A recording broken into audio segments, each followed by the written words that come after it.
Agora mandar um recadinho aqui para os nossos telespectadores. Pessoal, confiram se vocês estão inscritos no canal aqui no Irmãos Dias. Aqui em cima, dá uma olhadinha se o botão tá lá, inscrever-se ou se tá inscrito.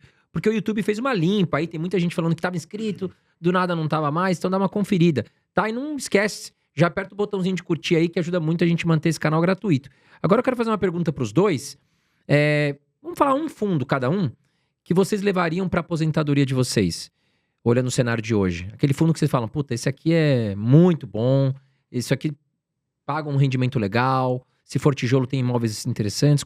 Qual seria? Se quiserem falar dois também, fica à vontade. Vamos lá. O privilégio de puxar essa dianteira aqui, eu vou pegar aquele fundo que é um 2 em 1, tá? O KNRI 11. Esse é um fundo que dificilmente tu vai comprar ele numa barganha, também dificilmente tu vai ter problema com ele. E é exatamente por isso que quando tu diz que é para uma aposentadoria, ele é um fundo que ele me chama a atenção. Aquele fundo que eu recomendaria para minha mãe, para minha avó. É metade galpão, metade laje, Metade galpão, metade laje. Já grosso modo. Certinho ali, né? Um pouquinho para cima, um pouquinho para baixo. Meio a meio. E, enfim, são ótimos imóveis, uma gestão super competente. E me chamou a atenção, conversando uma vez com o gestor do fundo, ele me disse o seguinte, ele disse, Fai, a gente já fez no passado de entrar em contato com alguns investidores do fundo, basicamente os correntistas do Itaú, para entender um pouquinho o perfil deles, né? Quem são eles, o que eles esperam no fundo, o que esses caras querem.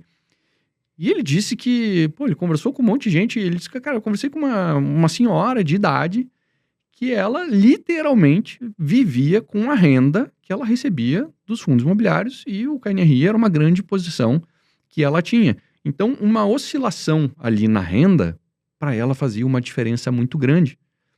E ele tomou aquilo, claro, não foi o único depoimento, isso foi que ele me usou de exemplo, para determinar muito do que se faz ali na gestão. Então, é uma gestão super cuidadosa, super conservadora, que busca preservar patrimônio e, eventualmente, fazer ele crescer e remunerar bem esse patrimônio. Então, ele cai como uma luva para essa história da aposentadoria. Não vai te incomodar, também não vai ficar rico com ele, não é isso, né? Aposentado, tu já teve a vida inteira, já juntou teu dinheirinho, né? Vamos combinar. Agora é hora de botar ele em segurança para render. E aí esse fundo, ele cumpre esse requisito, além do que ele é diversificado, uma gestora impecável. E essa visão do gestor sobre os investidores, que determina muito das decisões que ele toma lá com os ativos do fundo, eu achei maravilhosa. Foi o único gestor que eu ouvi algo desse tipo até hoje. Preocupado com o cliente final, preocupado com por que ele investe no fundo, né? Genuinamente preocupado com o investidor que tem exatamente esse perfil. Legal. E você, Marcos? Não, o Marcelo roubou minha ideia. Roubou né? É bom, porque aí a gente tem que ser outra ideia, né? A gente vai tirar no par o ímpar para ver quem responde primeiro agora, né? Vacilei nessa. Mas o KNRI, ele tem esse benefício até por ser híbrido, né? Se for para escolher para carregar para aposentadoria, fica difícil um único, né? Justamente pela ciclicidade de cada um dos segmentos, né? Claro. Mas eu diria, então, como alternativa ali, dado que o Marcelo roubou uma ideia, um HGRU, por exemplo. Eu gosto bastante, eu acho que se enquadra em tudo que o Marcelo... Mesmo sendo muito focado ali em Pernambucanas? O pessoal pergunta muito isso, né? Na verdade, ele comprou, né, um lote de imóveis da Pernambucanas.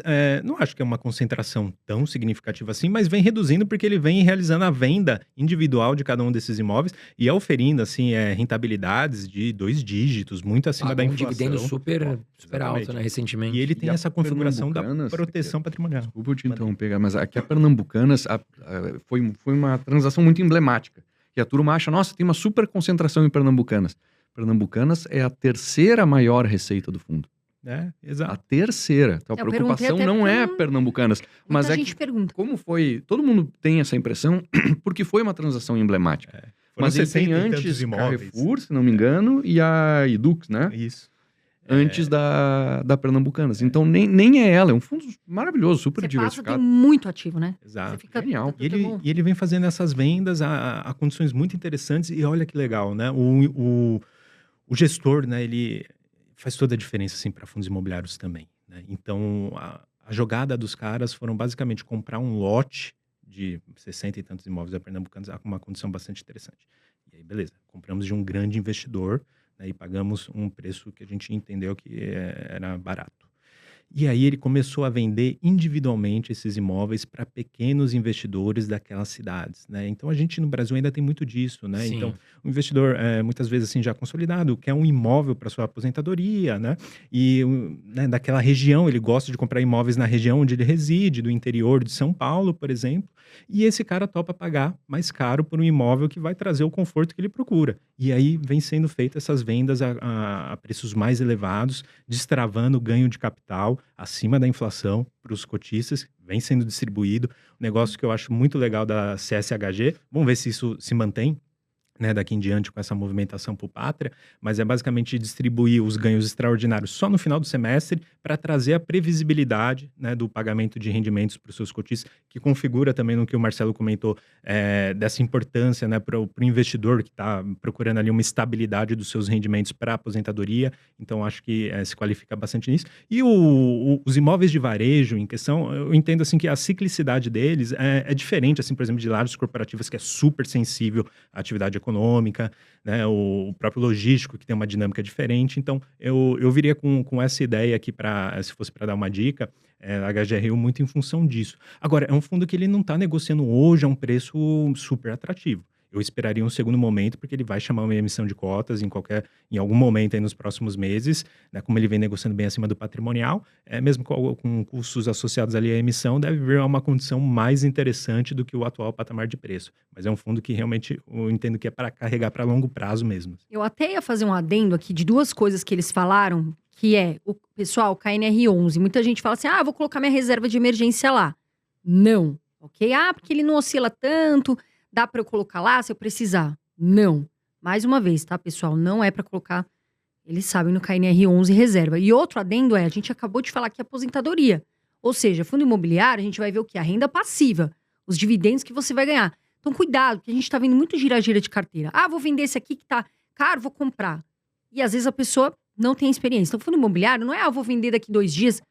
Cuidado, então, lembra, aposentadoria e reserva de emergência não é em fundo imobiliário. Mesmo que seja que nem o Marcelo comentou, um fundo, né, que é mais seguro, que oscila menos, não paga, né, lá tantos dividendos como outros, mas cuidado, tá, turma?